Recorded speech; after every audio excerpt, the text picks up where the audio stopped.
guys want to get some coffee or something? Can I get a cup of coffee? Black? Can't you see we talking? White? Even little kids in Mexico drink coffee. Well, I'm not a little kid in Mexico, okay?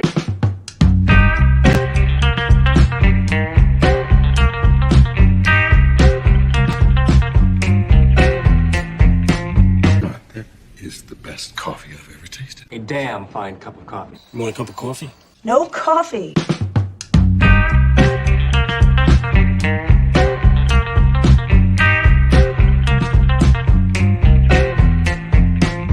Coffee drinker, huh? Maybe we could grab some coffee? Coffee! Coffee, coffee, coffee, coffee, coffee!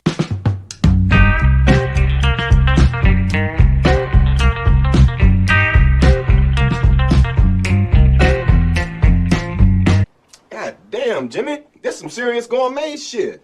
Me and Vincent would have been satisfied with some freeze-dried Taster's Choice, right? And he springs this serious gourmet shit on us. Bap, bap, ba ba ba. Yeah. Well, Hey, Martin, am I drinking this like a little Mexican child? no. It's a little kid in Mexico. I need to both hands, don't I? Both hands. Maybe shaking a little. Are you walking me now? Oh my God. What?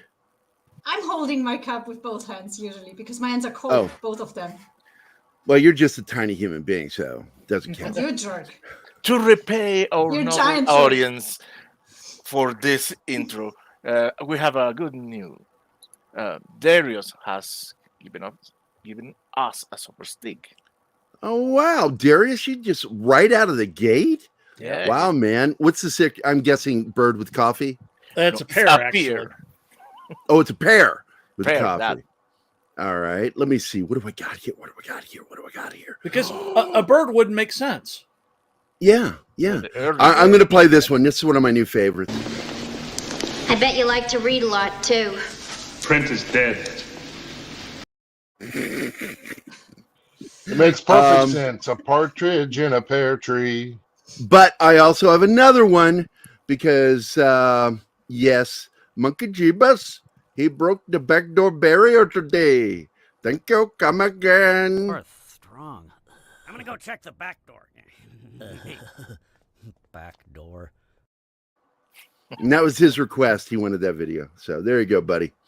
I want to say good morning to everybody in the chat. Of course, Monkey Jeebus was first one here this morning. I was watching you when you were posting, dude. D. Bud Martin. Good morning, Penny. Let's see. Sox Bulletin is here. Good morning, my friend. Darius Munchausen, of course. Good morning. Stream Elements doesn't get a good morning because they're a robot. Oh, Chris is here. Good morning, Christopher. Dragon Ruse is here. Woo! We starting. Oh, Brandon, the anime guy, is here. Thank you. Would you like to get a soda pop with that, Brandon? You know, I worked in 7-Eleven. I didn't know anybody like that in Virginia. All my Indian friends own like restaurants or like Vijay and Sanjay's dad owned Twilight Motel in Fredericksburg, Virginia. They came over here with a plan, and I love that. They knew what America was supposed to be about, and they took advantage of it. God bless them for it. Hey, Brandon. Good morning. Of course, good morning to the panel. Anima Confuso, love of my life. Morning. John, a.k.a. Michael Douglas. Martina Costa Santana from Mexico via Venezuela. And, of course, Scott is here from the dealership today. Where's the bear? What is the bear? Yeah, where's your friend, Scott?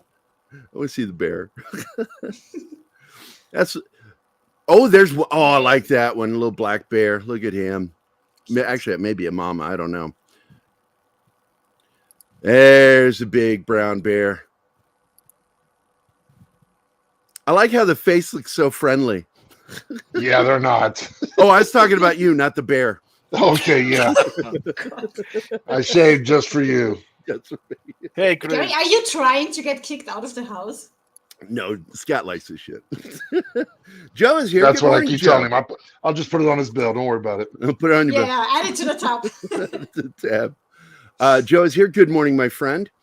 I'm very excited because I got feedback that, and I got to eavesdrop on a phone call, and we did really well on the radio show last night. A lot of listeners. I mean, we had like the regular amount that YouTube seems to let us have, because I believe YouTube is punishing us. And but we've apparently built a new audience over at the radio station. So a lot of listeners last night, and a lot of response from the listeners, and it was all good, all good. That multiple chat thing is. And as exciting as that sounds, I have to do the same thing next week. I gotta knock it out every week, next week, and every week. And then in January, every show goes onto KGRA, and woohoo! That's gonna be great. It's gonna allow you to get to more individuals, more people listening, more comments, more ideas, more people out there talking about what we're talking about. Well, we got a little bit of that yesterday. We had people coming into the chat, and I don't know if everybody could see each other, because Anima said she couldn't see some of the people commenting that I was responding to. Yeah. Because when I responded, my responses were going out to 3 channels. And I got to figure out how to manage that, because like I'm sure that people in those channels were like, "Who the hell's you talking to on that comment?" Yeah. Because I was just confused because I wanted to say hi. Well, I'm sure it wasn't just you. I'm sure there was other people confused by that. So I'm going to sit down with Chanel and Bill and go over the separation. Maybe. Well, you can be there. You're not going to help me. You help me with the computer, though. No, but I need to be there to if there's something. Oh, so you learn about it too. the chat. Gotcha. Yeah. Good point. Good point. Scribe Light is here, and so is Ford is back. COD. Good to see you guys. I want to thank both of you for actually everybody that showed up yesterday for the radio show.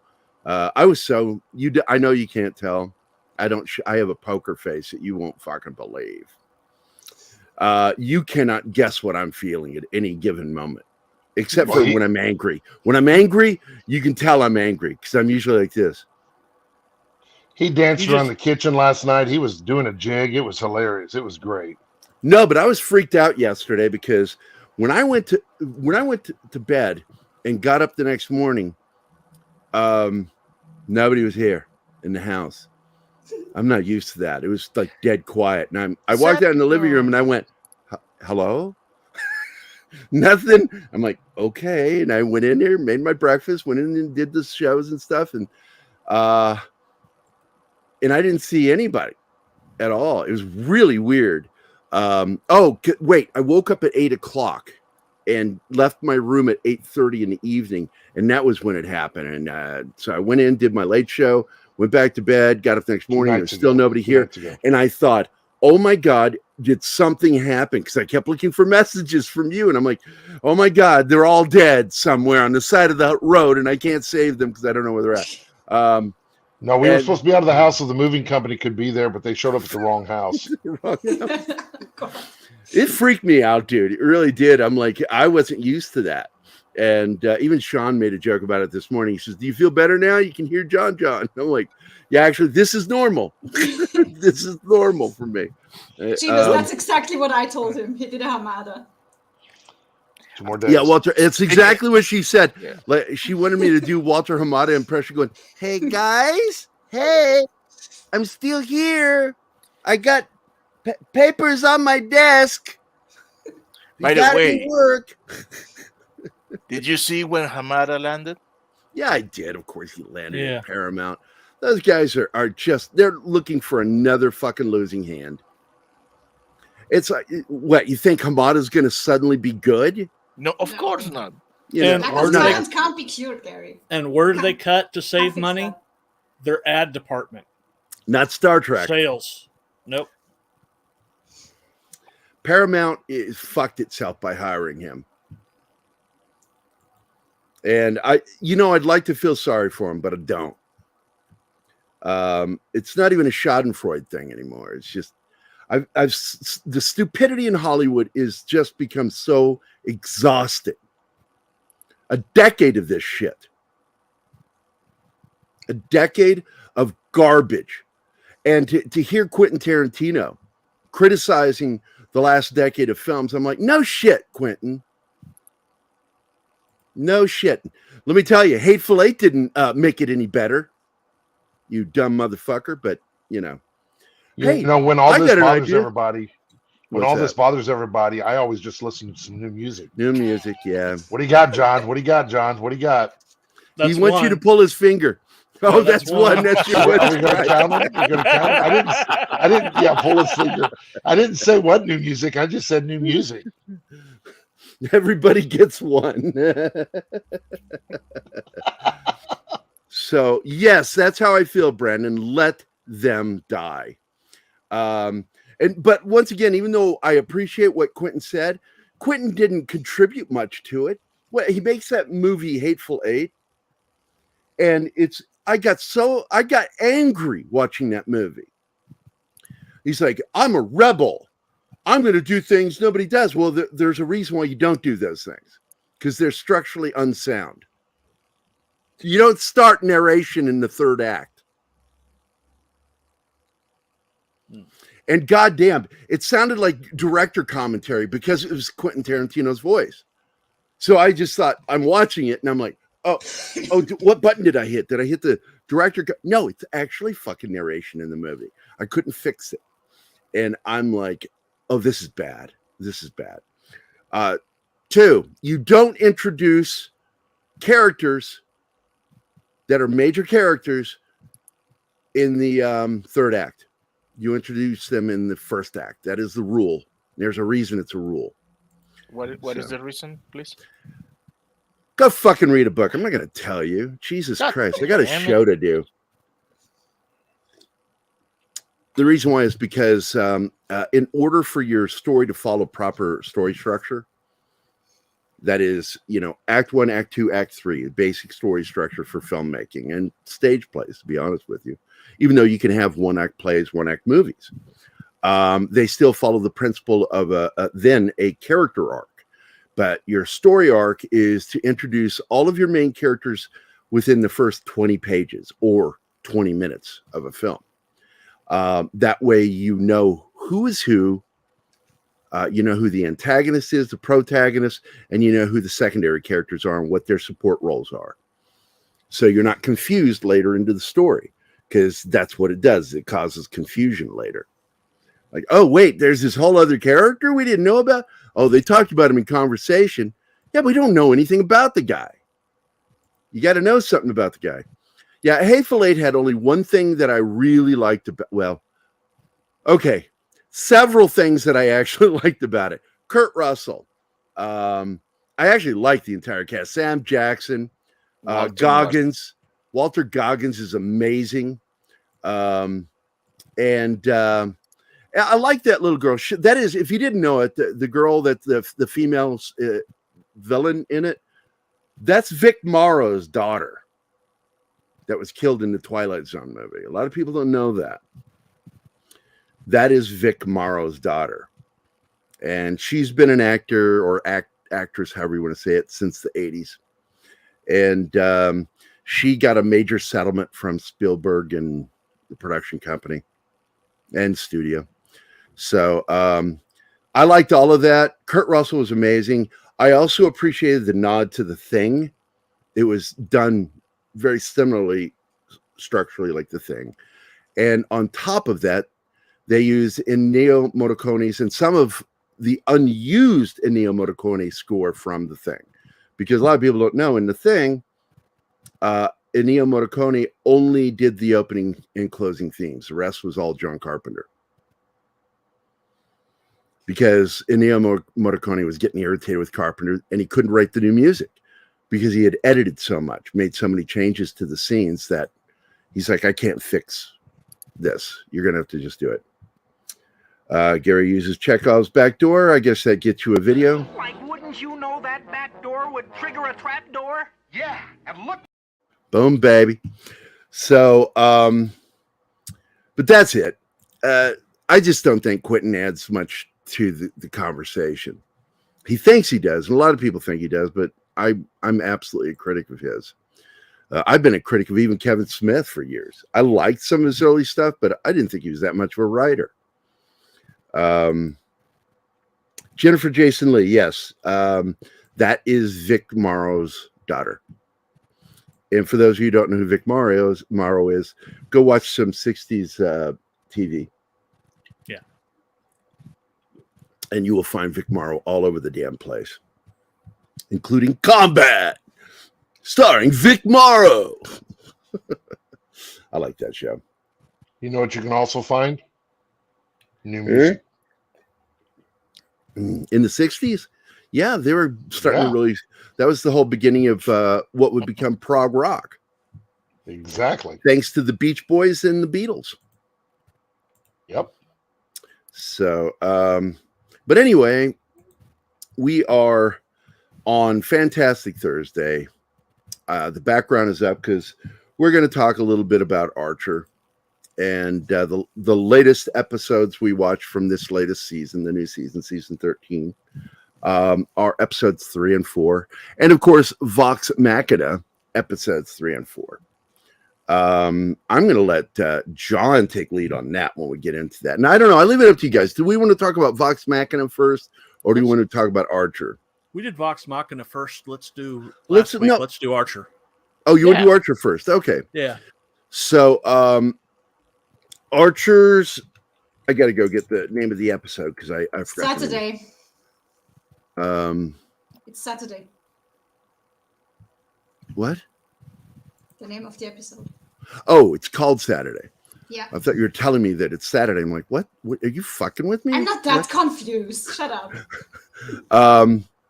Saturday was the name of the episode, and it takes place on the weekend. And apparently, Archer has committed himself to some great debauchery by sleeping with, I think, 2 women, and got drunk and is passed out drunk at home, while Lana is getting frustrated over issues dealing with her daughter and her ex-husband, who is lording control over her, and that her being an agent is a problem, and he wants to get custody. So visitation is supposed to take place. And the problem is that Archer is drunk, so Lana has to go wake him up and get him to go on a mission that he's been told to go there by, I forget his name again, Fabian. Fabian. And Fabian is played by Kayvan Novak, the dude from What We Do in the Shadows. He plays the Muslim vampire. He's really funny. He's a great character. And he does this voice, and I couldn't figure out who he was for a while. I thought it was that comic / talk show host that was hosting Penn and Teller's Fool Me series for the first 2 seasons. And because he's got a bit of a lisp, an English comedian with a lisp. Oh, we lost Scott. Did he have to leave? Back. Okay. He must be looking for some music. Yeah. That, or he's got customers. So Fabian wants them to go on a super duper mission again. And of course, against her better wishes, Fabian assigns her on the mission with Archer. So she has to go wake Archer up, and Archer doesn't want to get up, but he gets up, and it's Saturday. Like, he's really pissed that he's got to get up on a Saturday and go on this mission with her to find an accountant, a criminal accountant, or an accountant that works for criminals, which makes him a criminal too. So. And Lana is also pissed, not just because she has to work with Archer, but because she had plans for the day too. She wanted to she was supposed to spend it with her daughter. That's right. So it's a comedy of errors. You know, Pam gets sent to pick up the daughter and lie that Lana is up in the apartment when she's not up there. And she's a terrible, terrible liar. But she convinced him to drop the kid off with her. And what is it, Auntie Pam? She's like, and the girl's like, I'm not calling you that. Oh, breaks her heart. And boundaries, as they keep calling. And I got to be honest with you, this episode, as much as I enjoyed it, I was annoyed by their kid. Because the kid was your typical Mary Sue character. Because whenever she does something, she does it the bestest. You know, she's an expert shot. Anything she picks up. And she makes everybody look dumb, you know, and that just annoyed me as a character. But still, I enjoyed the whole episode where, you know, they've got to capture this guy. And I swear to God, I need to find out who played that character. The accountant, because it sounded like the dude from Saturday Night Live, and Good Burger is who that sounded like. And it was called Saturday, right? I'm looking at the episode right now. I want to see who played the accountant. I found it hilarious that everybody had some reason to be. It was Kenan Thompson. It was Kenan Thompson, because it even looked like Kenan Thompson. That's the kid that was in Good Burger and has been a regular on Saturday Night Live for a while. I like that kid. I don't know why I like him, but I like him. So he plays this accountant, and everybody wants him dead for some reason because he knows too much. So the Japanese Yakuzas are after him. The Italian mafia is after him. The Russian mob is after him. And the funny part is he just keeps escaping because, it's one of the fucking running gags is a running gag. It's a gag about running, and it's a running gag, is the fact that he likes to run marathons. What, John? Two what? 2 F-bombs. Oh, fuck it. I'm just doing it today. We're allowed to. Oh, I didn't know you were counting. I'm doing it. No, I'm just getting tired right now. I'm taking it easy. I'm de-stressing after yesterday and not sleeping last night. Oh, that coffee is good. I didn't put any cream in it today. It's just a black coffee. Look at Jeebus. It's called a prodigy, not Mary Sue. A prodigy would be that she was trained by them like this, and we would have seen that training.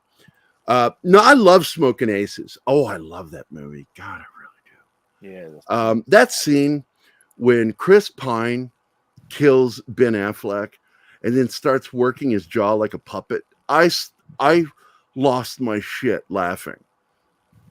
I was laughing at not just the hilarity of it, but the sheer brilliance of that moment on screen of him. Like, he's like, I'm sorry I had to kill you. And he starts working his jaw like, oh, that's okay.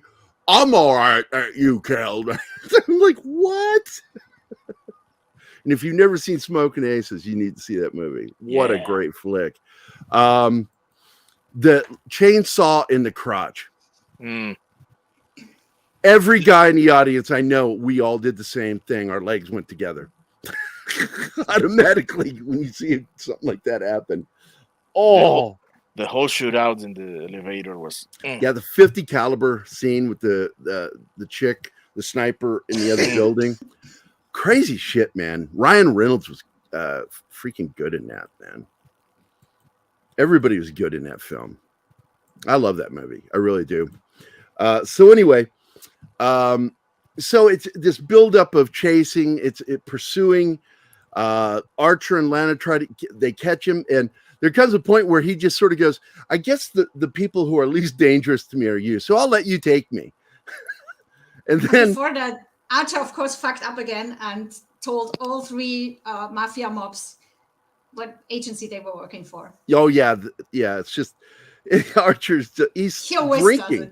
He's drinking on the job again. He's always drinking, making mistakes, screwing up here and there. But in the end, he just comes out like a champ. He'll screw up left and right and then still win. That's the thing. And he even comments on it. It's so meta in that fact that he comments. He goes, it's great. I screwed up everything. Everybody else is wounded but me.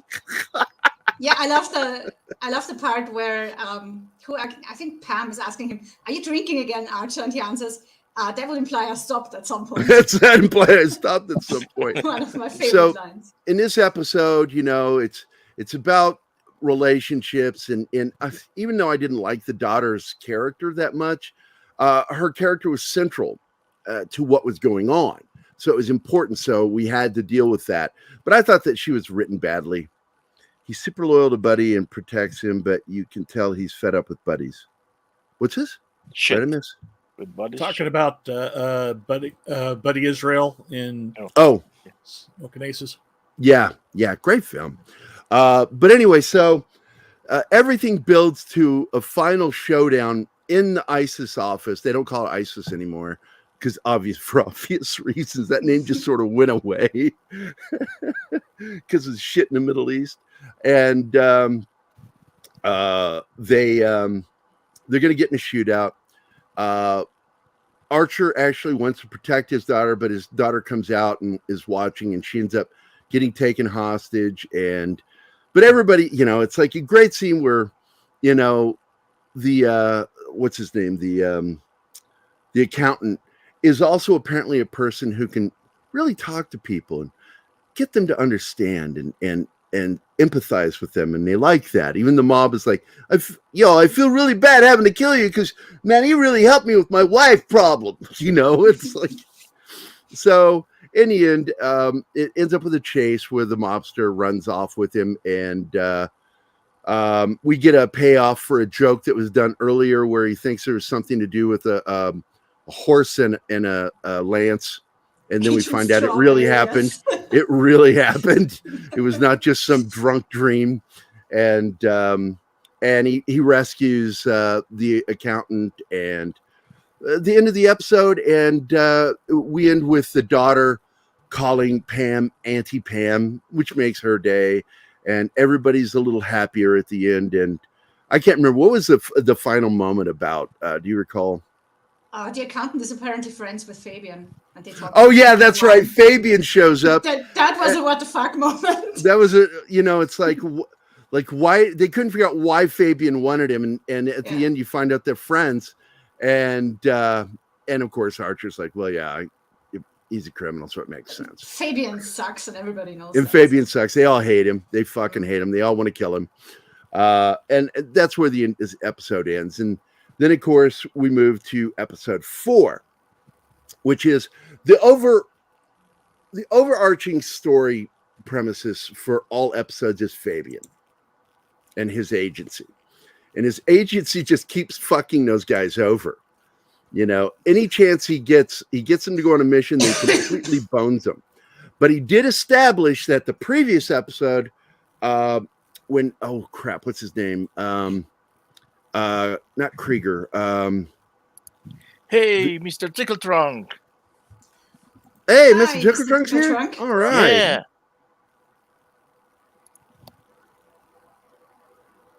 Ray Gillette. Ray Gillette is in the hospital right now. So we don't know we don't see him this episode. And it was brought up again how they let vipers and stuff like bite him. And Archer just keeps laughing about it, going, that shit's funny. Archer starts giggling, and it's like, I forgot about that one. And I did the same thing when I watched it the first time. It's just so messed up how messed up he was. And so it's brought up that he's missing in action because he's in the hospital. And then we get to episode 4. And episode 4 is, wait a sec, what was that one called? One of Krieger's instruments has the laws of attraction. And in this one, that's right. In this one, Krieger finds out that one of his devices was stolen by Fabian. That's what Fabian tells them. Yeah, well, he tells it was stolen by the Swiss. And then he puts the blame on like every major incident that's taken place over the last 100 years. He goes, Swiss always guilty. He says like the rise of something, and the camera will show this incident, and then it'll pan over to the right, and there's some Swiss standing there celebrating that they caused this problem. So it's making fun of the Swiss being always neutral. When they're actually apparently secretly the antagonists of World War II and World War I and everything.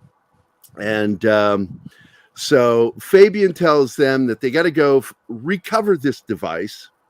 Helga is it called, right? What's that? Krieger calls it Helga. Helga, yeah, Helga. He's so weird. Krieger is like one of my favorite characters. He's so weird the way he does everything. And So Fabian tasked the agency with covering this valuable tech from that was created by Krieger. But as the story progresses, we find out more and more, and they have to go up against a very hot team of Swiss females and one Swiss dude. They're all hot, and of course Pam gets all hot and bothered by this because like she's attracted to the biggest, butchest, pretty Swiss agent, and she's like, oh, you know, and so they're chasing him, trying to get this thing, and it. They get to the point where they track him across there. The show, I mean, once again, these episodes are 22, 23 minutes long, you know, and so a lot happens, and it usually happens quickly. And they end up with Fabian in I think it's a C-17, and they're going to launch out to go after these people, and in the process, they go into a dive, and Krieger is supposed to stay in a helicopter with Fabian, and he turns to tell Krieger to do something, and Fabian's suited up in one of those wingsuits and jumps out of the helicopter, and Fabian's like, fuck, you know. He's like, he was wanting... Because Alessia has jumped out with one. Alessia has Helga, and she jumped off. And Krieger wants his device back because it's a girl to him for some reason. He loves everything. Baby. It's his baby. And so he's diving, he's on his way down to her, and then suddenly he realizes, oh, I don't know how to do any of this. So he crashes into her, and it ends up flying out of her hand, and they're tumbling to the earth and survive the landing, and the device falls, and they're all chasing. It's a great chase scene. Again, Archer just drinking constantly the whole show, and drunk the whole show. He's drunk. You know, he's not like just drinking. He's inebriated the whole episode. Yeah. He passes out in the end. Yeah, and so they end up in like a chase scene, being shot at by cops. They finally find the device. They get into a big fight with the Swiss people, and Pam gets in a fight with the big female, and she's like turned on by it. It's really weird, especially when the Swiss chick stabs her. It's like, oh my god. These characters are so effed up. They really are. The device gets activated. Accidentally. Well, what it is the way it gets activated is Archer and Krieger are right there kneeling by it. And Archer goes, like drunk, goes, so cut the green wire, right? And there's nothing but green wires coming out of it. And Krieger goes, I guess so, yeah. So he snips it. Everything's fine. He sloshes a drink and spills some of it, and the spill hits between the two disconnected wires and causes a connection, and this thing detonates. And it's one of those really cool. It's been done before. It's a build up, retract, build up even bigger, retract type of weapon, and it's magnetic. It's going to suck everything metal. It's going to keep growing until it basically destroys the world. It's going to wipe all computers. Yeah, and wipe all computers. All the data. So they got to stop it, and they're trying to figure out how to stop it, and their guns and everything's flying through the air, and then sometimes come flying back at them, hitting them. And so they start using the magnetic as a means to beat the Swiss. As the magnetic thing begins to pull, they'll let go of shit, and it just flies through the air and knocks the shit out of them. And then like Lana not Lana, it was the other. Who was it that lets one of the devices or one of the objects go, and it kills the dude from Switzerland? It goes through him and cuts a big hole in it. I don't remember who. She's like, oh, I'm so sorry. I didn't mean to do that. I can't remember if that was Pam, Lana, or who that was. It was funny as hell. And here. Hey, Keto, what's up, buddy? Who all is here right now? Did I get everybody? Mr. Tickle Trunk, Decepticons, Cave of Villains. Got everybody. So we hit this great moment where Lana and Archer together have to, and everybody's wounded at this point, by the way. Everybody's been shot except for Archer. Yeah.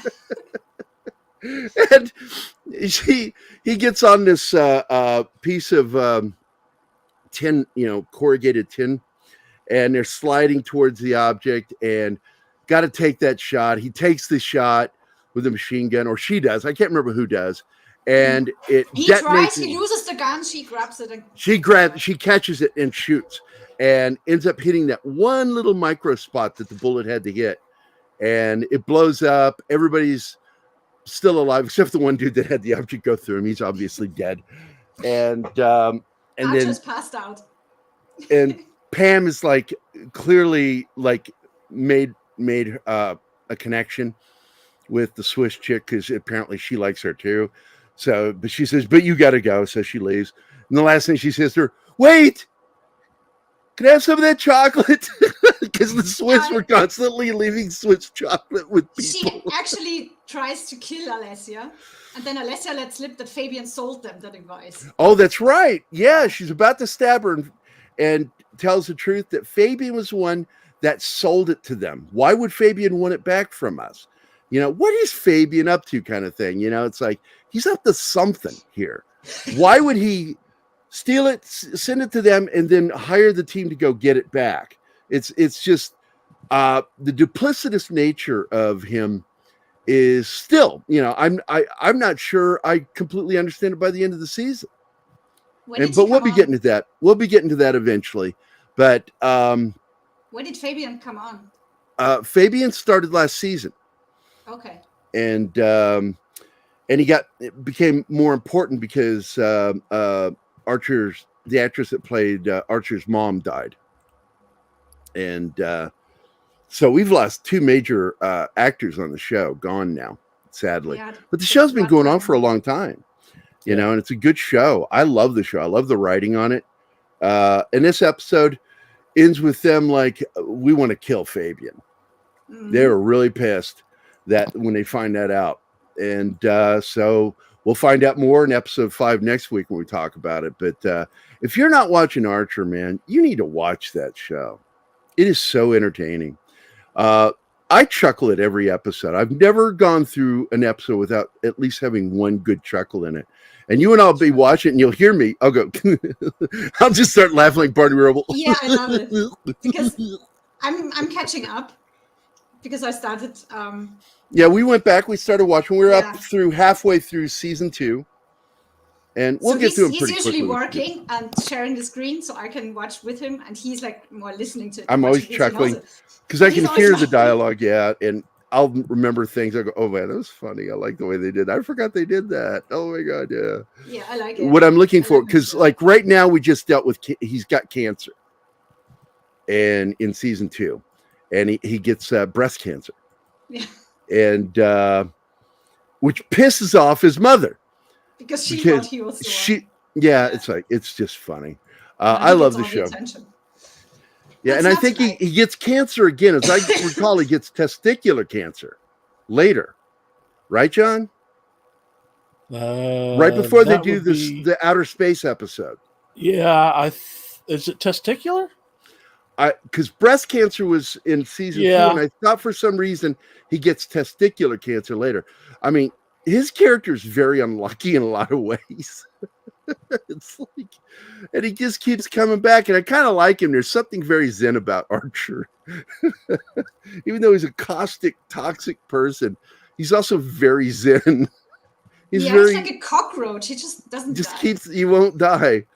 So, but I thought it was a really good episode. It was better than the previous episode because I was annoyed by the daughter.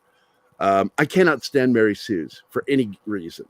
Anybody that comes in fully empowered and fully skilled just annoys me. It's annoying and boring. You know, it's one thing if the teacher is the one that's fully skilled because you expect that. But when the youngster or the student is like, that's why I didn't like Ray as a character. And I think she even complained about that. She didn't like that herself, the actress. Wesley Crusher. Wesley Crusher. Yeah. Yeah. Shut up, Wesley. The one moment I like though with the daughter is when she distracts the Italian who has her at gunpoint, and then she step dances away. Oh, and then she tap dances away from him because it was a move that she knew how to do that she was taught. Of course. Stupid. Was funny. That was funny with her. I remember cracking up when that happened. Really good 2 episodes, and looking forward to next week. We'll talk about episode 5 and 6. Now we move on to another one. Let me see if I can reduce us down here so we can see the background a little bit. Now, and here we go. I'll add Vox Machina. Vox Machina is there. There it is. There it is. Now we can see it. Yeah. Episode 3 opens with Percival having a nightmare about the slaughter of his family. I'm going to put you up in my position. And, he wakes up from that, and Allura is there to remind them that they've got a dinner that night.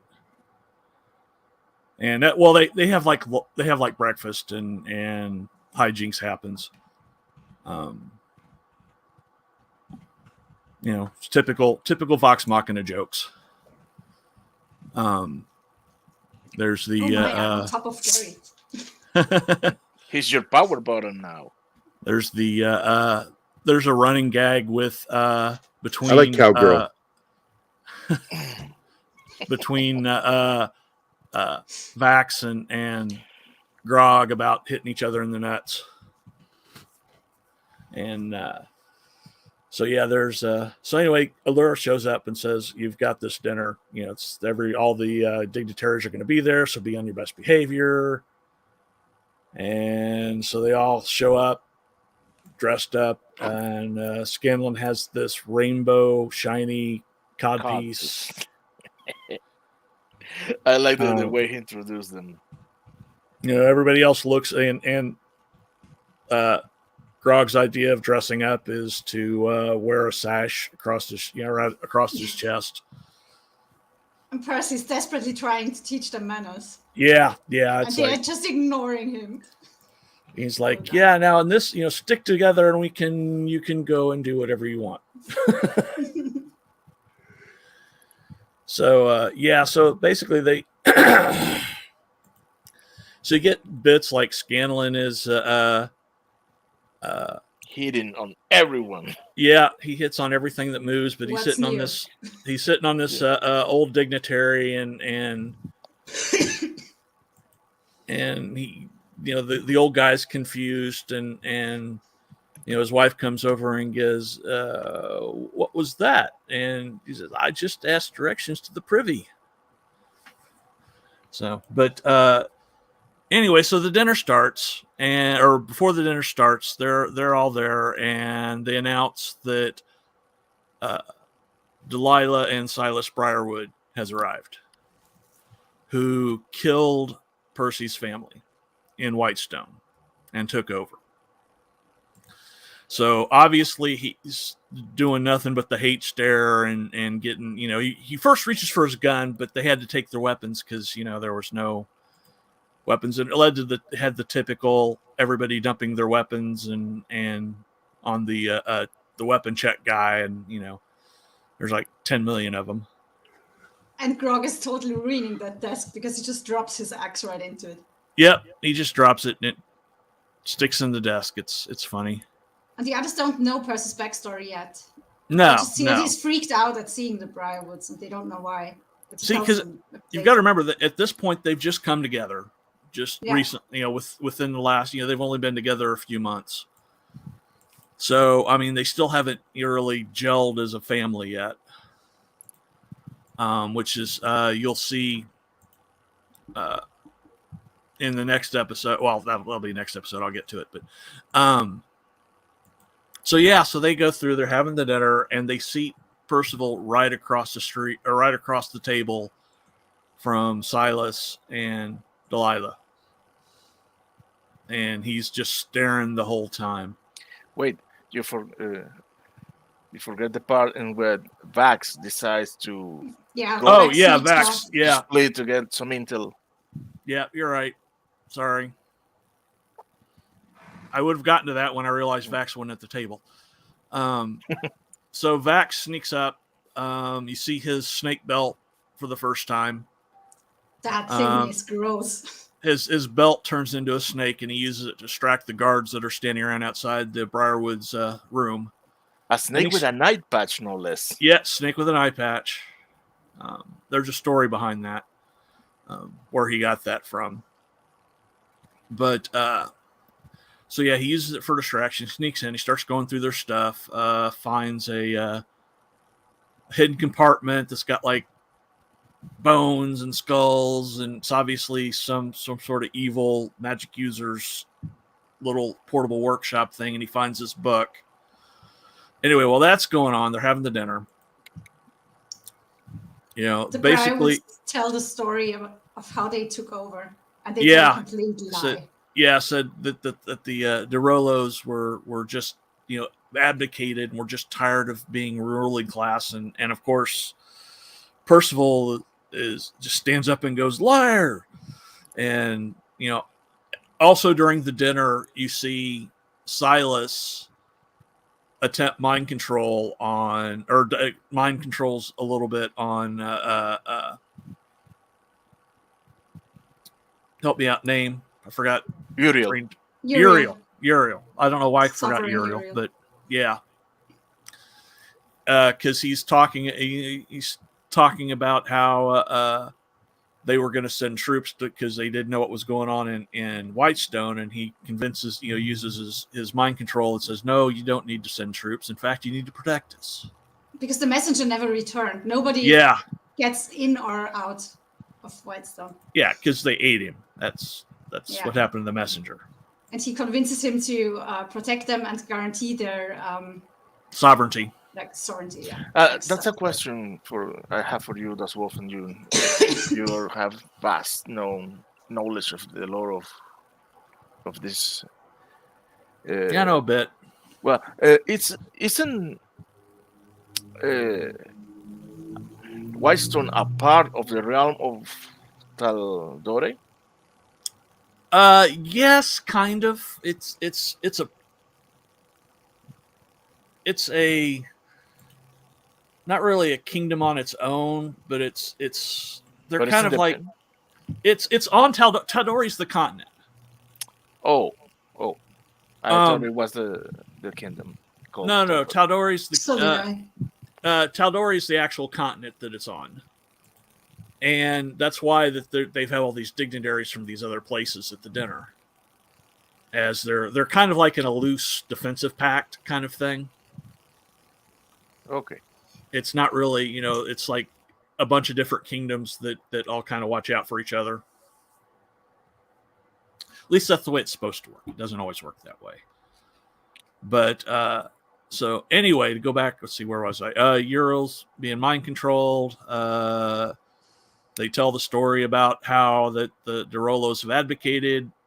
Percival gets pissed off.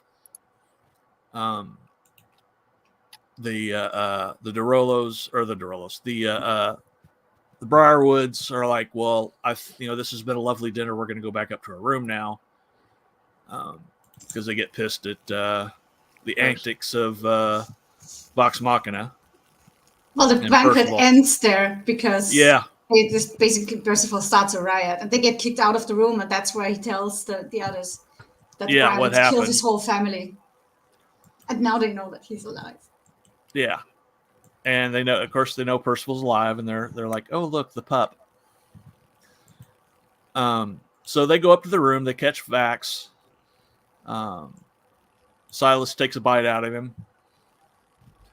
They do a little mind. He does a little mind control on him to just basically stun him so he can drain his blood, and he gets away and jumps out the window. And that brings the rest of Vox Machina in there after they go run and grab their weapons. And Scanlan causes a distraction. Yeah, Scanlan's the distraction. And that's where you find out the cod piece lights up and generates the whole light show. Yeah. And he's singing about anal beads. That is so messed up. But hey, we got to say hi to some people that have joined us. We got Shanatsky is here. Awesome One is here. So welcome to the show, guys. Good morning. And you can continue, John. Okay. Well, it erupts into this big, huge fight in the courtyard. Silas has pretty much beat the crap out of Vax, and he's he's passed out. Basically passes out when Vox Machina arrives, and Pike goes over to heal him. Grog faces off against Silas, and the others face off against. First, Keyleth swoops in to distract him with the in her hawk form because she's a druid, so she shape changed into a hawk, and Delilah uses her black magic to knock her out of the sky, and the rest of the team comes rushing in. There's a big, huge fight. During the fight, Delilah hits Pike with some spell that basically goes through her and it cracks her holy symbol. And it basically, you realize that she cuts her off from. You'll find out later about this, but it cuts her off from the Everlight, so she can't cast spells anymore. Which is kind of important later on the next episode. So they go through the fight. The Briarwoods, Keyleth just freaks out and makes a big, huge plant wall to separate them, and the Briarwoods escape, and they leave their driver there, their driver valet guy, and Percival's all upset. He's freaking out. You're letting him get away, and he shoots through the wall and goes, shooting at him, and he sees the valet there, so he goes walking over and he reloads, and he's walking up to him, and he puts on his dark. Yeah, well, there's a reason for that. You'll see a hint at it in this, but he pulls on his plague doctor mask, because you see it when he gets up and leaves from his nightmare at the beginning of the episode. You see it hanging on the wall, right? But that's his mask. So he like separates himself from his darker half, basically, so he can do what he needs to do. But as he pulls on the mask, you start seeing this smoke rise up from behind him, and you see a shadow change into this twisted form. And what it is you'll find out he is possessed by a spirit, a demon. Mm.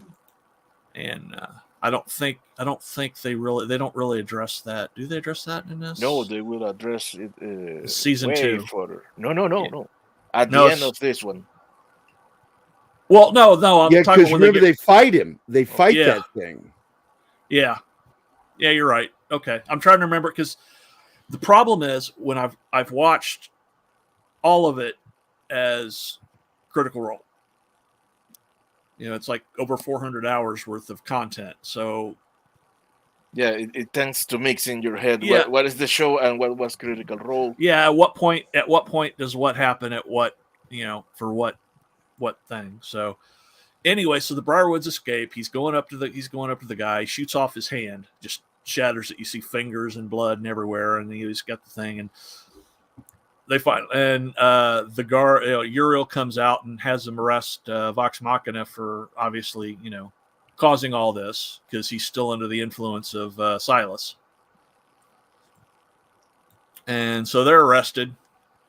Scanlan comes out. He's like, he's covered in because he was rubbing like the pies on his face and his body. And so he comes out. He's covered in cream, and he's going, "Oh, that was a good fuck." Classic Scanlan moment. Yep, definitely classic Scanlan. It's like, oh, that's awesome. Fuck. So they're arrested, and if I remember right, that's where the episode ends. It picks up next episode with them getting chewed out by Uriel, and they put him under house arrest. First, he wants to have him thrown in irons and thrown in the dungeon. Over. Yeah, because she realizes he's behaving erratic. So. Yeah, she knows something's wrong. She thinks she's going a little too far, so she puts him under house arrest, and until the Briarwoods have given their statement. Yeah, until the Briarwoods give their statement, and they can get this all solved. So they take all their weapons, the loot. Yeah, and the loot, yeah, which Scanlan swears isn't a weapon. I just wanted to serenade them. And Vax says you're doing us a favor to the guards. Yeah. So, and he says if you guys try to leave the castle, you'll be executed, which is pretty harsh. That's Krieg Mansion, right? That's the that's the keep that Vox Machina got as reward for. But that was Krieg Mansion. I can remember. No, that wasn't Krieg's mansion. No, they didn't get that. They got a keep that's outside the city. Yeah. That's that was basically starting to fall apart. So they basically gave them the keep that, So you could see that it's definitely, there's cracks and stuff in it. You could see that there's some overgrown stuff when they first get there. So anyway, they're all locked in, and of course they're all going stir crazy. They confront Percival about what happened with the Briarwoods. Not the Briarwoods. Well, they know what happened with the Briarwoods, but when he went crazy and was going to kill the valet guy and shot off his hand, they confront him about that.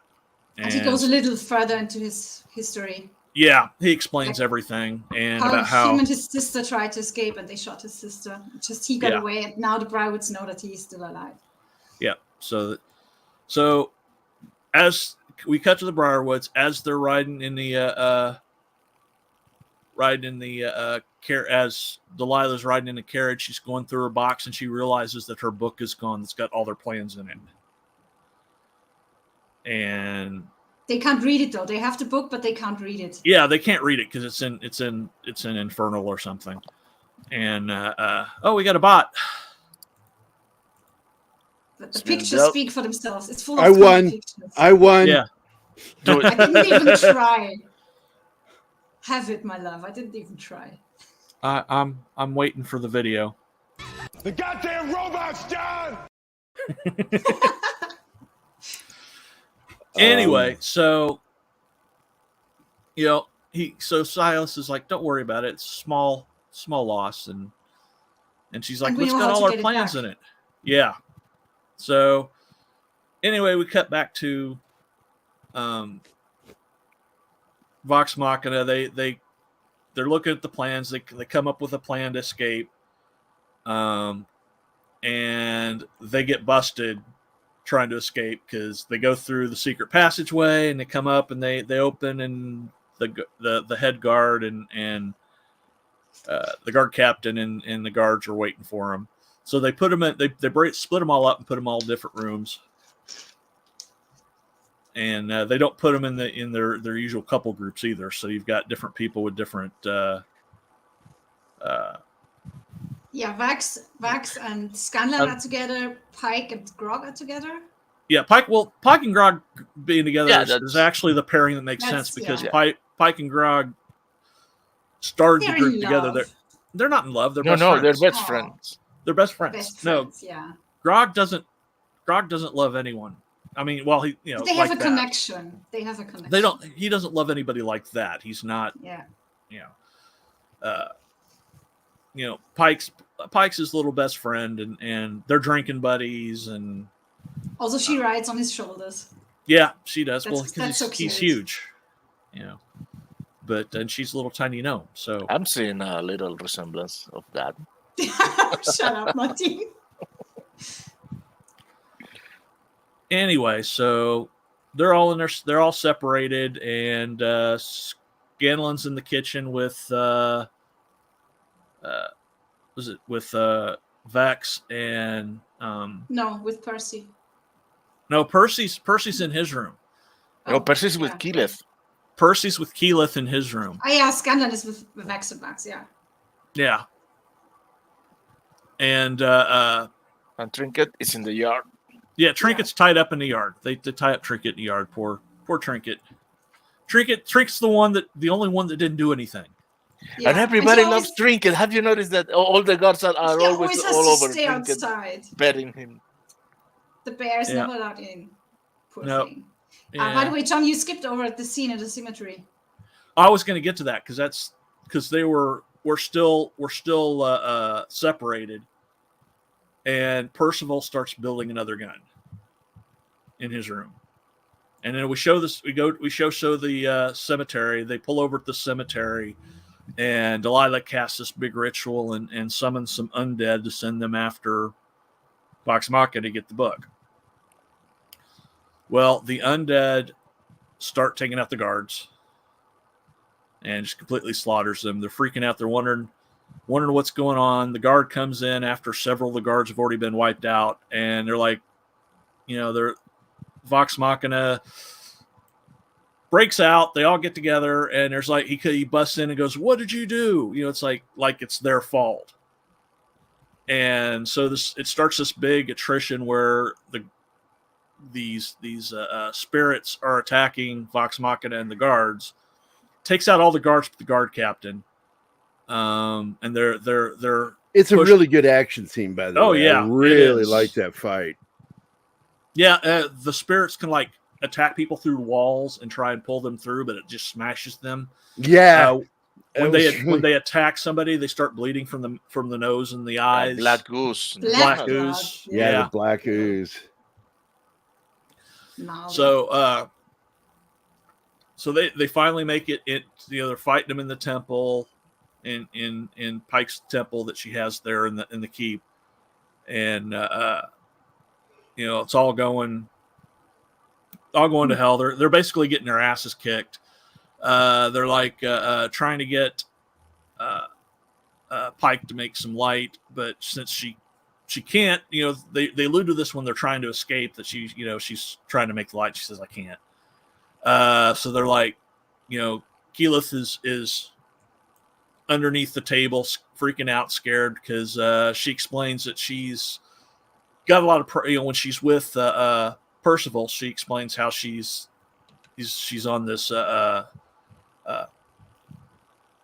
she needs ritual. to prove herself. Yeah, she needs to prove herself before she can return home, and that's where she has to go to visit all the different Ashari tribes.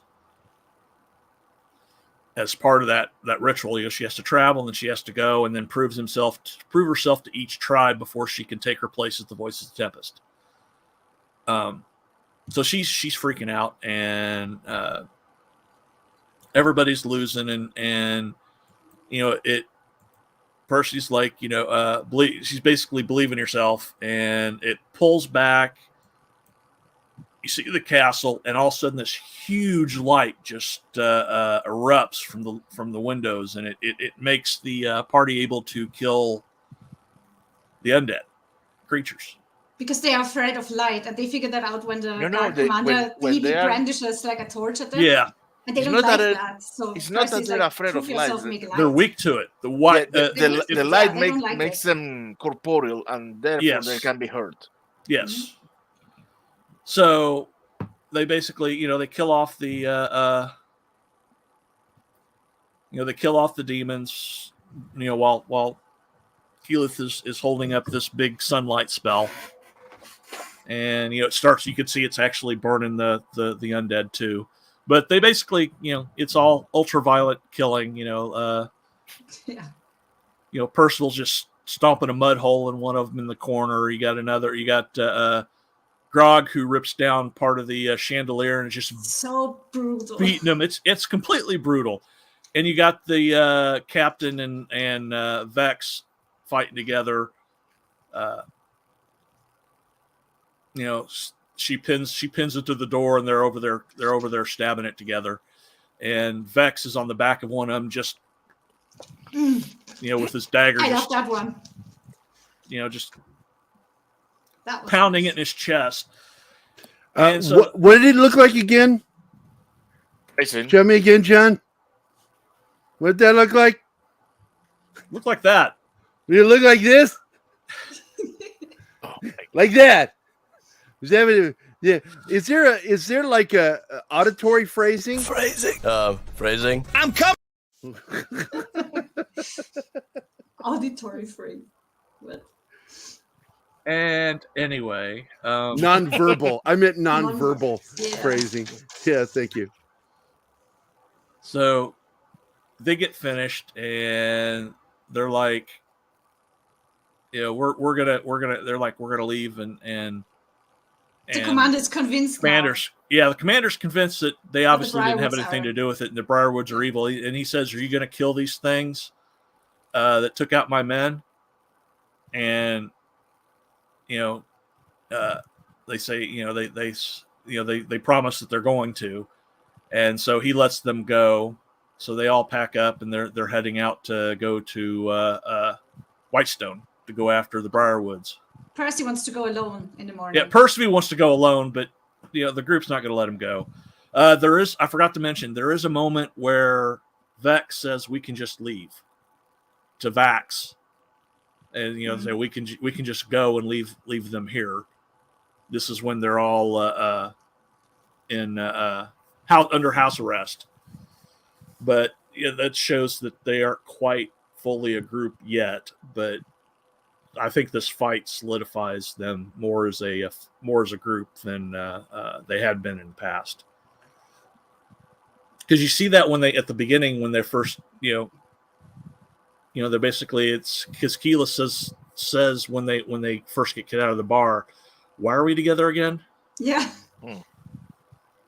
So this it's really a team building exercise for them, and it really solidifies them it begins to solidify them as more than just a group and as a family. Pike stays behind though. Oh yeah, A connection with the Everlight. And the reason for that, but that's the in show reason. The reason for that was because Ashley Johnson was on Blind Spot. So she was gone for large swaths of the show. And when she would come back in like a projected spirit form to be with the group. But yeah, she goes to a temple. She's going to go try and fix her problem with the Everlight. Her performance problem. Yeah, well, she's cut off. This magic has really messed her up. The dark magic of Delilah's. So she's going to get that situation. When they are with those kids and they want to save the kid, she had already used up all of her power. Well, that was because they're low level. That was before this. This was because they were low level. She healed Grog, and then she hadn't recharged yet. And she hadn't fully recharged and wasn't able to save the kid. But if she was actually in the position she's supposed to be in, she shouldn't be recharging. There should be no need for a recharge. That should be something she can access at any time. Well, we'll get there. That was a couple of episodes. That's what I'm saying is we'll get to that. Yeah. But that's part of the reason why this whole thing needs to take place, because she's got to get to the point where there's no recharge. Yeah. Respect. You got to remember, this is based. This is based on D&D, so there's D&D rules, and they're only third level in that first episode. So they have no business going after a dragon in the first place. First in the first two episodes, they're like, I think they come out of. I think they finish the dragon episode. Huh? They realize it at first. Yeah. Because they want to go away because the dragon is way above them, and then they find the village burned. They get angry. Yeah. And go after the dragon. But yeah, that's the whole point, is because she doesn't. She spent her healing spells on Grog, and didn't have them. So that's not quite the same situation of her being cut off completely from the Everlight, which is just that's basically the storyline excuse to explain why she wasn't with the party, even because Ashley was doing her show, Blind Spot. She was the medical professional in that show. She was the healer. She was the healer, yeah, but she was the scientist / doctor in that show. Mm-hmm. So that ends with them heading off. I really to the like the Briarwoods. moment between Grog and Pike when Grog needs to stay sweet. Because he needs her, and she was like, the others need you more. And the thing that's interesting is, she seems to have this great love for Grog, and Grog does for her. But I think that we got a hint of where her feelings are with what's his name? Scanlan. Scanlan. They're Because she clearly in gets love. real awkward with him. They both are in love with each other. Yeah, but Scanlan is such a horn dog that but you can see when the invitation comes to the party, and Scanlan said to her jokingly, "You can be my date," and she flushes and says, "No, I'm good." And then when they leaving, they are leaving, and Pike stays behind. They make this first this face shot of Scanlan, all depressed and with her at the back. That was it's a really nice visual. I mean, because it's it really. I mean, like I said, they're trying to explain why she was gone through a story reason that isn't quite what happened in the game, but it works out for the story. And you know what moment was touching too, when she says to Keyleth, "Now you are their light." Yes. Yeah, I like that. Before we move on to the end of the show, I wanted to talk about the Vax and Vex relationship, because do we get an answer as to why Vex is so weird about Vax liking somebody else? It's not that she's, because she comes off as jealous. Well, the problem is she doesn't think that they're so close that she doesn't think that at first she doesn't think Keyleth is good enough for Vax, is what it is. Yeah, because Keyleth is clearly in love with him, and I think he has feelings for her too. There's this whole backstory because they're half elves, they're not full elves, right? And they were raised part of their life in their father's household in the Elven city, and they got all the shit for being half elves, and that made them closer together. Muggles. Anyway, I can't remember what species is Keyleth. Keyleth's a half elf too. She's half elf because she's got the antler thing going on. Well, that's her druid. That's her headdress for being a druid. Oh, I thought that was growing out of her. No, growing. It's growing out of her because when she transformed the animal, yeah, because it's already it's has it. Not on her; it's coming from her. That's because she transforms into a jackalope. And the rabbit. The rabbit is a jackalope. The jackalope is a rabbit with deer antlers. Chris, you can watch the show on Amazon Prime. Yes. Or fmovies.to. Make sure you have ad blocker on. Hey, Martin, a jackalope is going to look like this. There you go. Yep. Oh. Close up. Give me a close up of that. That's beautiful. Oh. Look at that. Look at that. Look at that. Look at that jackalope. That's what a jackalope looks like. It's a rabbit. That is the Missouri antlers. jackalope. They're a little hairier. Yeah, that's a Missouri jackalope. Actually, I got to tell you, Coke Zero Keto. I don't like dark drinks because they have phosphates in them. But Coke Zero and Dr. Pepper Zero are the two phosphate drinks I will drink. Specifically, why is it yellow when they have because it's lemon. It's lemon, and it's really good. It's really good.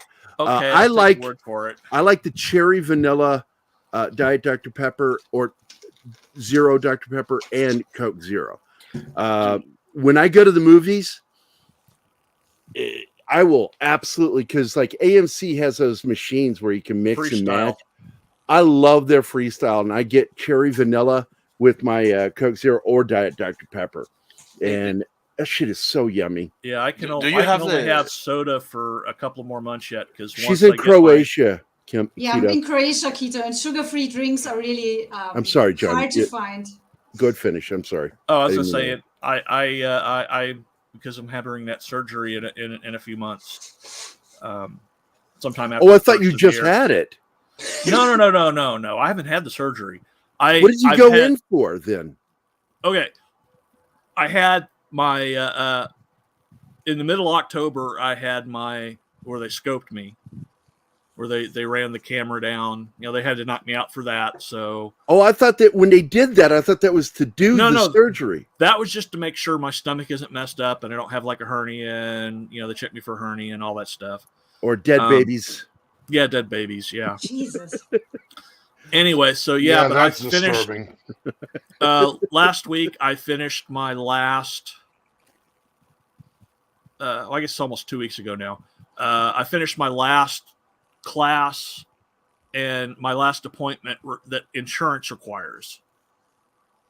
And so it's gone to them, and we're waiting on the insurance. So as soon as the insurance, does their official approval, and considering that they put me on the fast track in the first place, I'm pretty sure, there's not going to be an issue. And there's generally not an issue with. Well, it worked for my niece, Ariel. She had the not the band. Yeah. She had the band, and that's what you're doing, right? Nope, I'm gonna get the sleeve. They're gonna cut off a chunk of my stomach and make it like a tube. I'm limited on what I can do insurance wise. I know, dude. Well, while you guys are talking about all this, if it's the last thing, or if you're getting the sleeve or something to always make you feel better is new music. Music. That's 2. Once I get the technically approval, 3. Once I get the approval, then I'll have one more class. It's like a half-day class where they go over everything. Everything pre and post surgery that I'll have to worry about in detail. And plus I'll get a nice goodie bag with all these samples in it of like, protein powders and protein shakes and stuff that I'm supposed to be drinking. Various, stuff to help. And then I have my last doctor's appointment where they'll set up for my surgery. And then right before surgery, I'll have like the pre-doctor's appointment where they go over,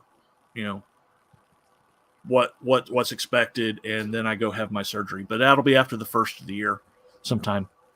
I'm expecting, probably 1st of December for me to go back for this class and this last meeting. Well, I'll tell you, I'm nervous for you. Not because of any concerns medically during the surgery. I'm sure it's going to go fine. What I'm concerned about is long term, because that's why I wouldn't have it. I was terrified. You overeat once, man, after you have that done, and you've got problems. Yeah. Well, I'm already making plans on what. Hey, would you keep that piece of stomach? Keep it on ice for me. Put it back later. Yeah. Well, no. Eventually, the thing is, once that heals, you can actually screw stuff up, and if you eat too much, you can actually expand your stomach back out to a normal size. If that's possible, I didn't know that was possible, but yeah. It is, and it happens. Yeah. So that's why I have to be really, I've already made the early plans to change, because I got to change a lot of lifestyle stuff. Right. So when I'm on my liquid diet right before my surgery, for the 2 weeks before my surgery, all the food in my house either gets donated or thrown away. Well, we'll be thinking about you, and remember, when you're on that liquid diet, one thing you don't have to change is listening to new music. No. You can listen to some Taylor Swift. No. Okay, he said it, not me. He said it, not me, just so you know. That's not who I was talking about, new music. Hey, audio guy, your audio sucks. I know, it sucks really bad, I know. Hey, before we forget, worst audio gay ever. Did you just say audio gay? Gay, yeah, he says gay. Yeah, he said audio gay. Oh God, Gerry, you're really trying hard to get kicked out. I want to thank everybody for being here today. Good episode. I mean, we only went an hour, 20 minutes. It's okay. I'm really not that energized today because I didn't get any fucking sleep last night. Oh, man. I slept from 10 o'clock till 2 o'clock in the morning. And then I was wide awake after that. Could not get back to sleep. So I'm looking forward to maybe taking a nap in the middle of the day. But this, just to let you guys know, this is, talking about this show right now is going to probably go all the way into December. And January is when the new season starts. And before starting talking about another show, I actually want to talk about what we're expecting in season 2. So really, even though Archer, we'll stop talking about Archer come December, we are probably going to continue talking about Vox Machina all the way up until the premiere of the new season. But we are going to be talking about a new show. And I'm going to show you that show because Anima and I are going to start watching this. And she saw the trailer with me, and this looks fantastic. It's on Netflix, called 1899 by the same people who did the series Dark. Just came out today. And all episodes are available right now, and I am ready to start watching this. This looks absolutely like horror meets really cool steampunk sci-fi. And it's on my list.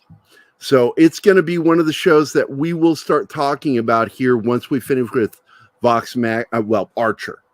When we finish Archer, we will move on to this show because Anima and I talked about this would probably be a really good show to start with next. God, that trailer looked good. And of course, Anima likes it because they speak good German in it. I like that. That was a nice surprise. That guy actually. Yes, I like the German in it. They speak good German. I don't like it when you can tell that an actor who has no idea of the language just learned the lines.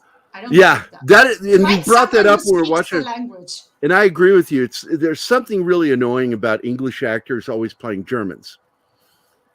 If you watch World War II movies so often, they hire and look at Star Wars. They always hire Brits. Don't even get me. Yeah, exactly. They hire British people for the Empire, and they do it with Germans in World War II movies. Yeah. I think one of my favorite moments in a World War II film was actually in Bridge Too Far when they had Maximilian Schell playing one of the German officers. And I'm like, a man who actually speaks fluent German with a German accent. I'm like, Max Schell is great. Oh, I love him. Brilliant actor. We still have him, or did we lose him? I don't know. Max Schell? I'm not sure. Maximilian. I'll look it up real quick. Okay. Hey. Well, we lost him in 2014, sadly. Yeah, what a great actor. One of my favorite movies, I've seen him in a lot of films, all the way back to the really, I think 1950, 51 was like one of the first films that he did that I saw. But it's in the Criterion Collection. But when he plays the Nemo character in Black Hole, I forget the character's name in Black Hole. Yeah. Disney's Black Dr. Hole. I love that freaking movie. And he is so good. And he is so insane. And then he turns around and plays such a touching, tragic character in Deep Impact. Hey, do we have a clip for what is Chivas talking about? I think you're on the wrong show. I think that clip's been swapped out for something else. The "Don't Get Me Started" clip. Oh yeah, I've already taken it off because he just sat there taking up space. Because he first made this reference on Netflix, Homo Cutie. I don't subscribe to Netflix. I watch everything by other means. This way. I pretty much said that. I have my Amazon account, and guess what? Until I think it's good, I don't watch on Amazon. I watch it elsewhere because I don't want Amazon getting my account. Paramount Plus, I did the same thing when I had Paramount Plus. We have a bridge. Yeah. And backdoor black hole. You son of a bitch, Darius. Now you we son of a yeah, bitch. Do the Scanlan one. Yeah, it's time for the Scanlan one. Yeah. Is it? Should I do that one? Yes. Of course. All right, I'll do that one. All right, let's go. Here we go. Open your back door, baby. Loosen your hinges, I'll show you my key. Vox Machina.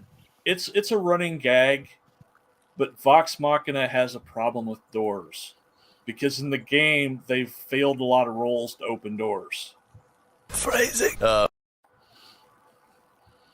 right. You keep using the word. I don't think it means what you think it means. Really confused. A little question here: is any chance that in the future we could make Frisky Dingo? You know what? There wouldn't be an Archer without Frisky Dingo. That was their big, because they had already done C-Lab 2020, okay, or 2021. And what they did is they took elements from the original cartoon and were able to manipulate it. And then they thought, wow, what if we take this a step further? And that's what Frisky Dingo was. And once they did Frisky Dingo, Adam Reed knew they could do Archer. Because Archer had been on the back burner for a while of an idea. And in fact, when they did the show, if I understand what they did, that is what that unaired pilot was with the Raptor instead of John Benjamin voicing Archer, because they didn't have anybody to play Archer at that point.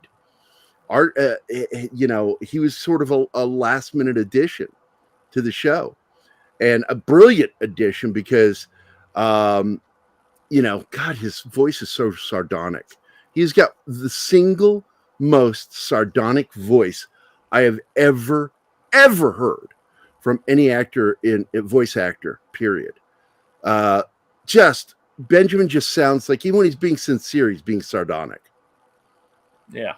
Tell me I'm lying. He absolutely sounds sardonic. You're lying, Gary. And what makes me happy about that is, as a kid, I'm notoriously overly emphatic when I say things. And it used to get me beat by the nuns because they automatically assumed I was being sarcastic. And I'm like, no, I meant it. Why are you hitting me? They were evil nuns. They were evil. They were evil nuns, Gary. Yes, they were, Adam. You know what? Fuck off. Nobody says my name like Anima. That's all I got to say. You can be evil sometimes too, but you know what's not evil? The person. New music. No, I didn't say that. I didn't say that. The person that comes to the door and says that Guido sent them. Just so you know.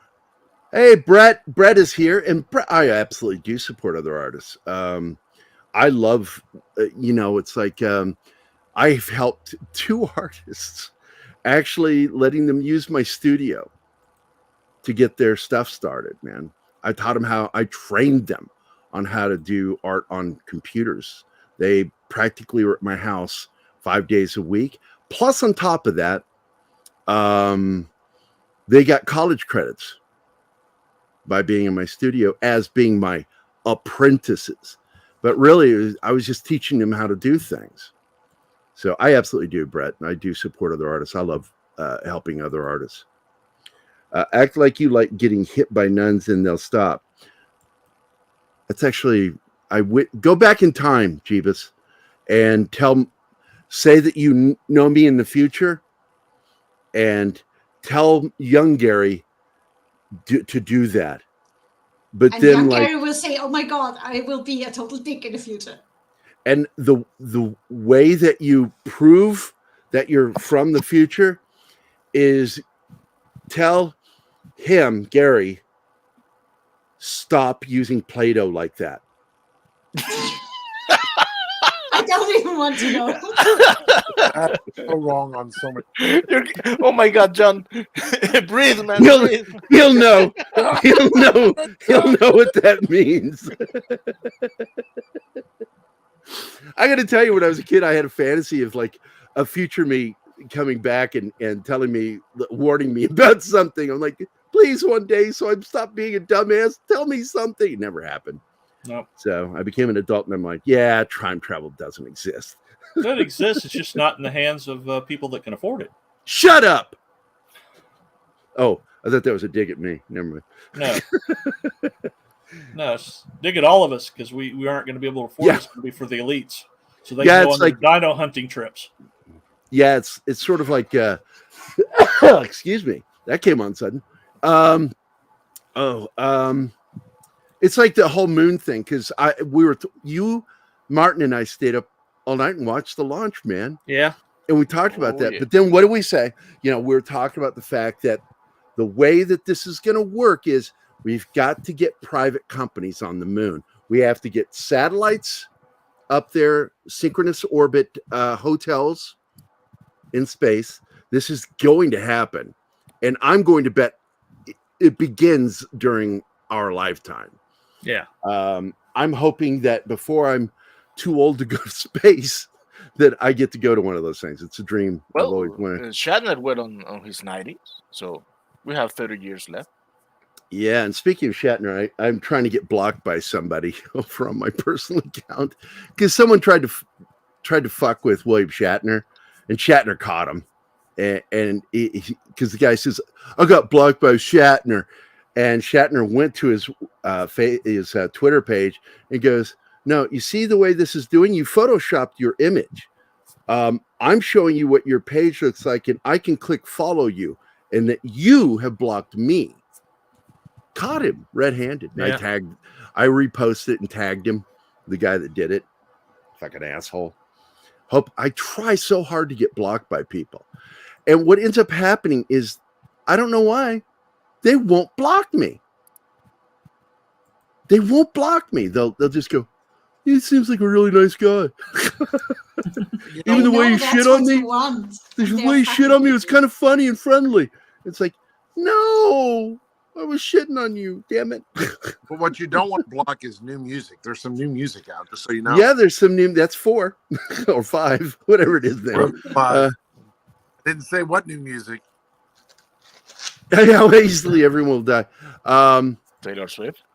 Yeah, it's like, I always wanted to have a dark star death, Yeah. Surf my way back into the earth on a ladder. If anybody's seen Dark Star, you know what I'm talking about. Yeah. The pre-Alien movie made by, Dan O'Bannon. They'll just cock block you. Okay, Shanatsky. Tranquility Base Hotel and Casino. Mark speaking. Please tell me how I may direct your call. Somebody once told me I was clean cut, so I grew my hair long with sideburns and started wearing a bullet belt. Oh God, that's weird. That's the end of the show. We've gone as far as we can. We will be starting talking about 1899 probably, I think, the second week of December. What's that? It's going to be in 4. We have 4 more sets of episodes for Vox Machina. So 4 weeks. Yeah. For Vox Machina. And then we'll start talking about the upcoming season. And how many we got left of Archer? Well, there are 8 out now. I don't know how many there will That's be. it. That's it. That's it? I think that's all we get. Let me double check. I'm going to double check. We went to IMDb right now. Well, while you're checking, dropped 5 days ago. So. While you're checking, that's it. Oh, just 8. Okay. Yep. Episode 8 was the finale. Well, tomorrow for morning coffee, we are doing, or I'll be doing the Roger Corman and Lloyd Kaufman, pretty much the kings of the B movie. And they also gave some important people in the film industry their starts. And I'm sure they'll throw some mention of William Castle in there too, because he is the father of he's the godfather of B movies. Yeah, I said that last night too, because I think that if you're going to talk about Roger Corman, you still also got to talk about Castle, because the two of them really were the masters of low budget horror at that time. And of course, there's the thumbnail I made for. Oh, you can drop that, Martin. Can you drop that? Yeah. Thank you. Roger Corman, Lloyd Kaufman, and other E-News, whatever you want to talk about. And I did that little graphic for him. And of course, behind Corman is the giant titty ship. It really does have. The very forward section looks like the small of the back, and instead of a butt, it goes down to two boobs, and it's just so crazy the way that ship is designed, and it absolutely was amazing to a young man. We just looked at that thing, going, "That is so awesome." Ship has a name. It's Nell. Something like that. Not that I pay attention to names when I was a kid. I just like boobs. I just like boobs. Keep on. What's this? Why are you singing, Darius? Cute new places keep on popping up around Clavius. It's all getting gentrified. Because it's this one. Cute. What? Oh, this one. Wait, it's. Okay, song popcorn tranquil. Oh yeah, okay. That'll be on the got you when it's the music that'll be playing on the phone while you're on hold. Absolutely. Looking forward to watching 1899. I will take a nap today, but I might actually watch an episode of that today if Anima's up for it. Always. And I have zero hope for Doctor Who. I was talking to Noel last night that I love that David Tennant came back for this short period, but it's being run. I don't have anything against what's his name that's doing the show right now. He was forced. His hand was forced by the BBC, and now Disney's somehow involved with this. Even lessens my hope for Doctor Who.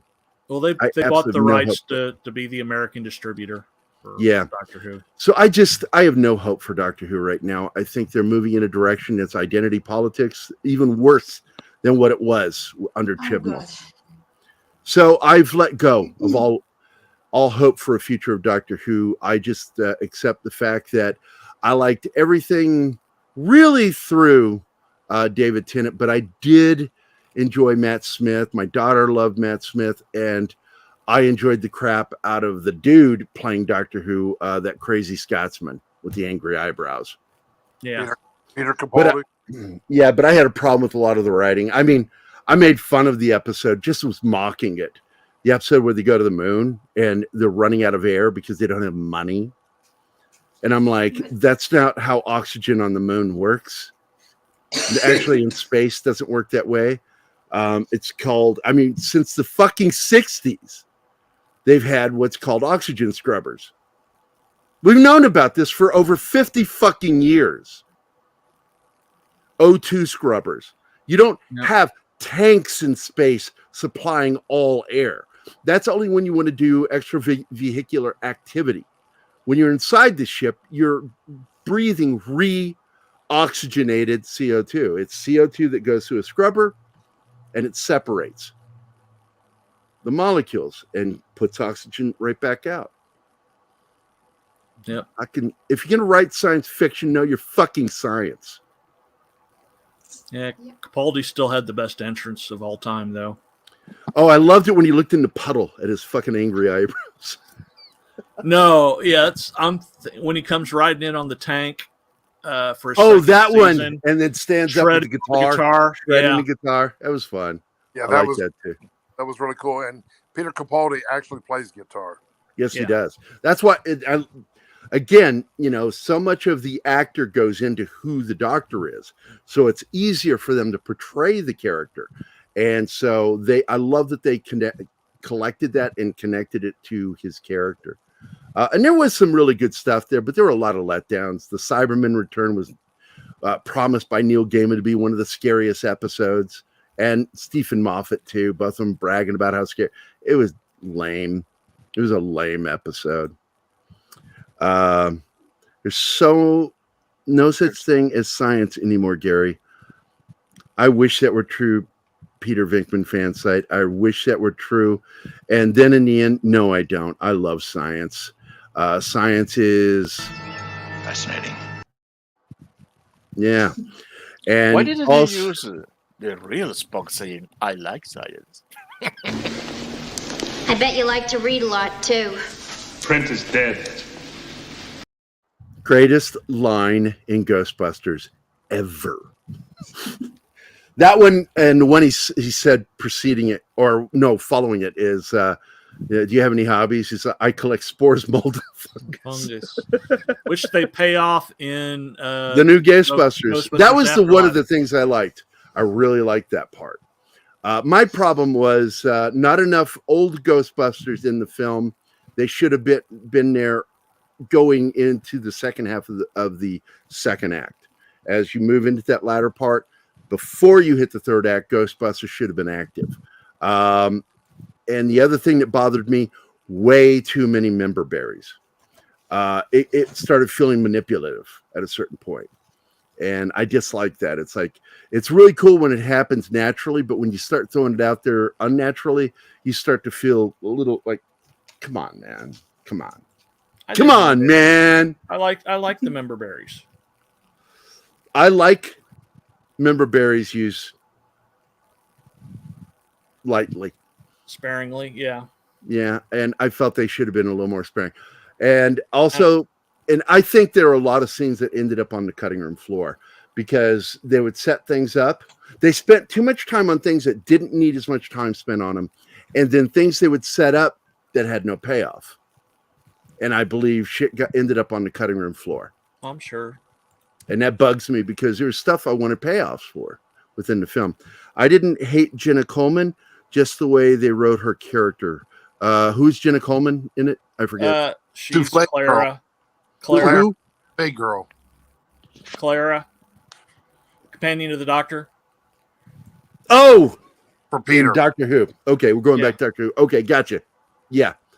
No, I liked her character, but yeah, I didn't like the way she was written. Look, they were trying to match what happened with Rose. And the whole and they brought the whole wolf thing around again. I just, look, stop doing that. Stop making everything about the companions. The companions are there for a reason. They are the audience. The companion is supposed to represent the audience. And the Rose thing was kind of a neat flip thing they tried to do. I think it was based off of what they tried to do with the American Doctor Who movie, where there's a romantic aspect of the Doctor with the companion in that. I thought that was a mistake, but it ended up being brought kind of into the new series with Eccleston. Yeah. I mean, when he goes to save her at the end, he fucking lays a kiss on her. I showed that to you, Anima, for that scene when right before Chris Eccleston dies and transforms into David Tennant, and David Tennant and Rose had this. They continued the romantic aspect, and I like the way that the payoff for that was that the Doctor there was a duplicate of him that was human. He was not a Time Lord. And so she got to go into an alternate timeline and live with him. And I thought, okay, there you go. That's done now. Let's stop doing that with the characters. But they keep like hinting all the time that there's this love interest. And I go back to the original back in the 70s and 80s, not going back to the 60s, but the actual 70s going into the 80s. I thought the companions were done better. Yeah, they were. Sarah Jane in particular, she was a fan favorite. I loved her as a kid. And in fact, I loved her so much that when the Genesis song came out, me and Sarah Jane, I thought it was about her and the Doctor. That's funny. And her series was also a good series as well. Yeah, if she hadn't died, it would have continued. What a tragic loss to fans. And it was done for kids, and I liked that. It was a Saturday morning version of Doctor Who. I thought that was really well done. Here, you might be interested in the new HTGG reactors. Japan has one running in Fukushima. What is HTGG? I don't know what that is. Do you guys know what that is? Nope. Maybe thorium. It's a thorium reaction. I know that Don and I were talking about the other kind of nuclear energy that they won't do because it can't be weaponized, and that's why we keep using the more dangerous. Yeah, there you go. If we were to turn to that, it would change everything because it's not dangerous.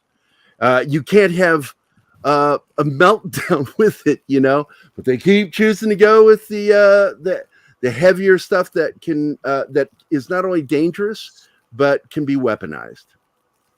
At a con, he was asked about romance in the TARDIS, and he said, "Of course not. It's a children's show." And I always felt that way too. And I do know that when Davies brought the show back, this was really for all of us fans that were now adults that had grown up on Doctor Who. And I get that he was wanting to bring us back, but the fact is, make it in a way that the kids can enjoy it. Not so I was able, my daughter could watch it. I wouldn't let her watch the last iteration or this forthcoming one. I wouldn't let my kid watch it. Because it's about identity politics, and I'm just not interested in that shit. And I don't want my kid being taught something like that outside the home. That's my job as a parent, to teach kids about identity and who they are and how to respect other people. Gary, if I may, I'll also say that Rose, Billy Piper, had a great music career as well. She released several dance albums. Billy Piper did lots. I didn't know that. Yeah. I know she played a hooker on Showtime or HBO series, high price call girl. HBO series. HBO, yeah. But I didn't know she could sing.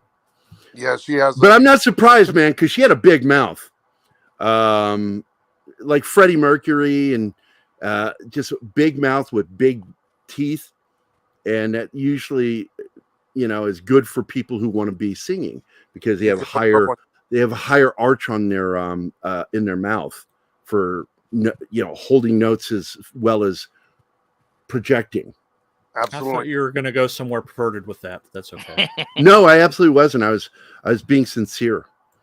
But I'll tell you, in Catholic school, I probably would have got hit by a nun for that before I even finished. You can look her up on YouTube, Billy Piper. She's got a pretty good career. Oh, I have a whole collection of things with her. Oh my god! There's the perversion. A lot of bookmark. You gave him the idea, John. Yeah, it's just the right size. That's right. So yeah, because we did that. We were doing James Bond the other night on Toxic Tuesday. That was great. That was my favorite James Bond with Sean Connery. I consider it also one of the best James Bond films ever made. Is From Russia with Love, because it actually did a good job adapting the book. A lot of shit from the book is in that movie, including lines. And Ian Fleming was notorious for the sexy lines. Notorious for sexy lines. My favorite. And fucked up names for girls like Pussy Galore. Gary takes his music very seriously. He's a drummer, so he's a musician adjacent. Oh, fuck you. I play piano, Darius. So, yeah. He's just messing with me. So, anyway, let's get out of here, guys. I think I got everybody in the chat right. Brett Cowan, Peter Venkman's fan site. Thank you all for being here today. Thank you, guys. Colonizer Jeebus, D. Bud Martin Penny, Sox Bulletins, Dragon Ruse, Brandon the Anime Guy, Christopher Moonlight Productions, Darius Munchausen, Joe's Atmosphere, Ford is Back COD, Scribe Light, Decepticons Cave of Villains, be back in a few. That is not a fucking name. Mr. Tickle Trunk, Keto Simple, Awesome One, Shinatsky, Brett Cowan, and the Peter Venkman fan site. Thank you all for being here today. Does anybody want to add anything? You've already talked about your episode tomorrow for Friday. I'm not sure what we're doing tomorrow on TGIF. Keith and I have to have a meeting. I do know that soon we will be having Sarah Frazetta back, so I need to talk to her. And then next Wednesday for Dangerous Nerds, We got John Brandenburg coming back talking about his experience working for the Department of Defense and some of his experience in warfare. So we will see you guys. Yeah, fuck Discovery. We will see you guys later. Hope you enjoyed the show. And go check these shows out if you haven't watched them already. Because I'm telling you, it is well worth your time to watch both these shows. If you like straight up comedy, Archer. If you like your fantasy with a little humor, maybe raunchy, Vox is definitely. Yeah, that's the cup of tea you want to drink right there. And so, bye. Hey guys, thanks for watching Pop Culture Minefield. If you've enjoyed the show, please make sure to like, subscribe, and don't forget to click the bell icon for updates on our shows and channel. Also, please leave a comment, and we'd like to know what you thought of the episode, as well as letting us know if there's something you'd like us to cover in a future episode. Don't forget that you can become a member of Pop Culture Minefield now. Make sure to visit our membership page and merch store at popcultureminefield.com. Hey, always find hardly anybody showed up Twitter, for the after show Instagram, yesterday. YouTube, and Twitch. I was glad Monkey Jeebus did, but I don't think anybody else showed up. King wasn't there at all. Yeah, nobody was there. It was kind of sad. You don't like us or not?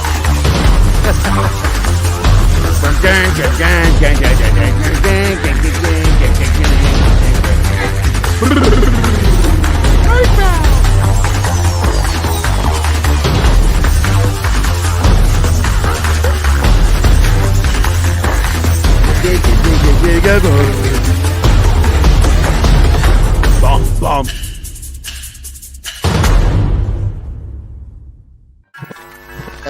That's all, folks.